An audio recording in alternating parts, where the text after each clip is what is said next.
Social media کی طرف آپ چلے جائیں, آپ حضرات کا مجھے نہیں پتا کہ اس سے کتنا رابطہ ہوگا, ہم تو چونکہ اس پہ کام کرتے ہیں, اس سے ہمارے سامنے اس کی چیزیں. آپ یقین جانیے کہ آپ اس پر اپنی کوئی رائے اس لیے نہیں دے سکتے کہ اگر کسی کو پتہ چل جائے کہ آپ یہاں پر دستیاب ہیں تو اس کے بعد آپ کے لیے پھر وہاں پر رہنا اور وہاں پر کوئی بات کرنا مشکل اور دوبھر ہو جائے آپ کے لیے. آپ کبھی بھی بالکل ایک کھلا اوپن ٹیسٹ ہے, آپ کسی بھی آدمی کا کوئی ٹویٹ اٹھا لیں, کھول لیں, اور آپ اس کے نیچے کمنٹس دیکھ لیں. یہ نمونے کے طور پر آپ دیکھ لیں. آپ کیا دیکھیں گے, جتنے بڑے لوگ ہیں ظاہر بات ہے اس پہ لوگوں کا رسپانس زیادہ ہوتا ہے. اگر ایک آدمی کی ٹویٹ کے نیچے 1000 کمنٹس ہیں تو بلا مبالغہ میں عرض کرتا ہوں کہ اس میں سے 600-700 کمنٹس بدترین گالیوں پر مشتمل ہوں گے, اور ہر قسم کا برا بھلا. اس کی ماں بہنوں کو بھی گالیاں ہوں گی, اس کے خاندان کو بھی گالیاں ہوں گی, اس کے نسب پر بھی شکوک و شبہات کے اظہار ہوں گے, اور اس کو اس کے اپنے باپ کا بیٹا بھی نہیں تسلیم کیا جا رہا ہوگا.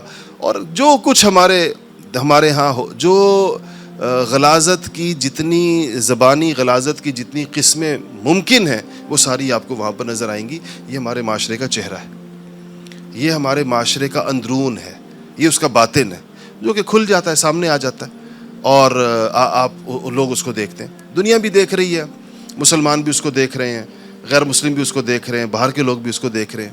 اس سارے یہ جو تکلیف دہ سی ایک تصویر میں نے آپ کے سامنے پیش کی, حقیقت یہ ہے کہ اس نے ہمارے اجتماعی مزاج کو جیسے دیمک لگا دی, اور اس میں ہر گزرتے دن کے ساتھ اضافہ ہو رہا ہے, ہر گزرتے دن کے ساتھ اس میں اضافہ ہو رہا ہے. کہ یہ نہیں کہ اس میں کوئی اصلاح ہو رہی ہے اور لوگ درستی کی طرف جا رہے ہیں, اس کی نئی نئی شکلیں سامنے آ رہی ہیں.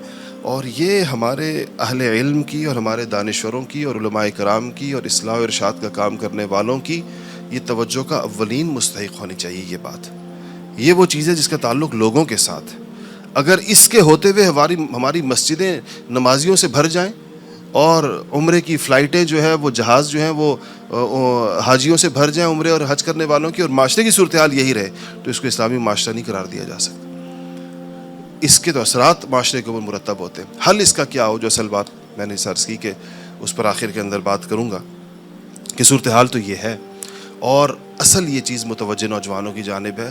نئی نسل ہی کی تربیت ہو سکتی ہے, پرانی نسل تو اپنا وقت گزار چکی ہے. پہلی چیز جس کو مزاج میں پیدا کرنا ہوگا وہ ہے جس کی میں نے آیت آپ کے سامنے پڑھی, اور وہ ہے وَيُؤْثِرُونَ عَلَىٰ أَنفُسِهِمْ وَلَوْ كَانَ بِهِمْ خَصَاصَةٌ.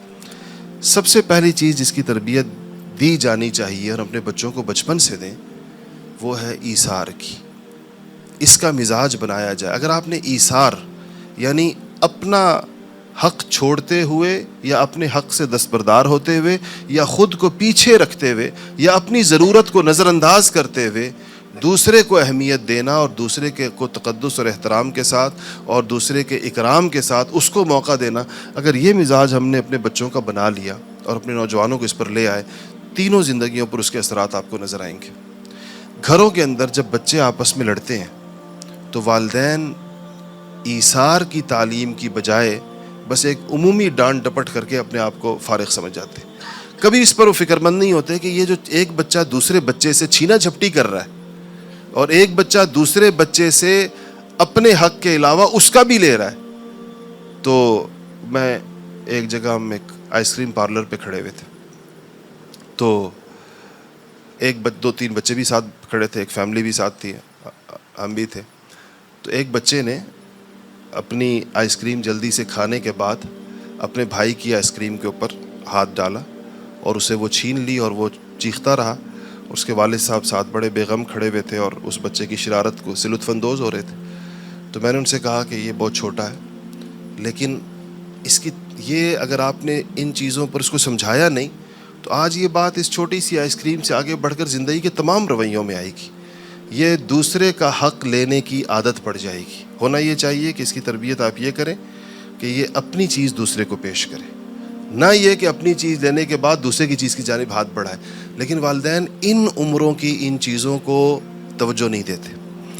اس کے بعد کیا مرحلہ آتا ہے کہ جب باپ مرتا ہے تو باپ کی میراث میں لوٹ کھسوٹ شروع ہوتی ہے, چھینا جھپٹی شروع ہوتی ہے, اور بہنوں کو کمزور ہونے کی وجہ سے حصہ نہیں. یہ اسی کا شاخسانہ ہوتا ہے. بچپن سے بہنوں کی چیزیں کھانے کی عادت پڑ جاتی ہے ان سے چھین چھین کر, اور کبھی ایک چیز چھینی، کبھی دوسری چیز چھینی، کبھی دوسری چیز چھینی. اور بعض گھروں کے اندر تو اتنا عجیب رویہ ہوتا ہے کہ بیٹوں کو کھلی اجازت ہوتی ہے اور ان کی بدتمیزیوں کو برداشت کیا جاتا ہے, اور بہنوں کے اوپر جو ان کا چڑھ چڑھ کر آنا ہے, اس کے اوپر بھی کوئی والدین وہ نہیں کرتے. پھر جب یہ اگلا مرحلہ آتا ہے اور پھر اس کے بعد یہ مسئلے ہمارے پاس دارالفتاؤں میں آتے ہیں, عدالتوں میں آتے ہیں, بہنوں کو حصہ لوگ نہیں دے رہے. کیوں؟ کمزور ہیں, لے نہیں سکتی. دوسرا, ان کے رویے شریفانہ ہیں, وہ بھائیوں کو عدالتوں میں نہیں گھسیٹنا چاہتی, اپنے بھائیوں کو رسوا نہیں کرنا چاہتی. خاموشی کی آپ سروے کریں, کتنی بہنیں آج اپنے حصوں سے خاموشی کے ساتھ بغیر راضی ہوئے ہوئے دل میں صرف بھائیوں کی معاشرے میں عزت کو برقرار رکھنے کے لیے اپنی میراث سے دستبردار بیٹھی ہوئی, بولتی نہیں.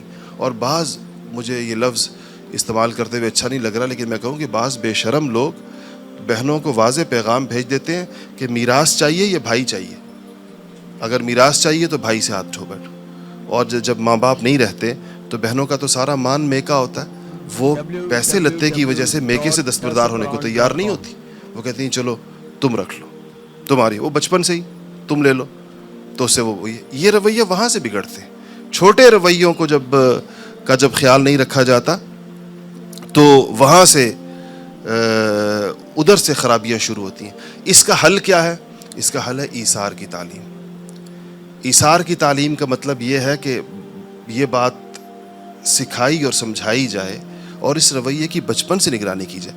اگر آپ نے اپنے بچوں کو یہ چیزیں سکھائیں, ان کو اپنی چیزیں دوسروں کے ساتھ شیئر کرنا, دوسروں کو دینا, دوسروں کی مدد کرنا اور اس کے لیے قربانی دینا, اگر بچپن سے چھوٹی چھوٹی چیزوں میں سکھا دیا تو بڑے ہو کر یہ بڑی چیزوں کے اندر اس کا مظاہرہ کریں گے. بڑی چیزوں کے اندر کروڑوں اربوں کی جائیدادوں کی جب تقسیم ہوگی تو وہاں ایثار کا مظاہرہ ہو رہا ہوگا, اور بڑے معاملات کے اندر ایثار کا مظاہرہ ہوگا.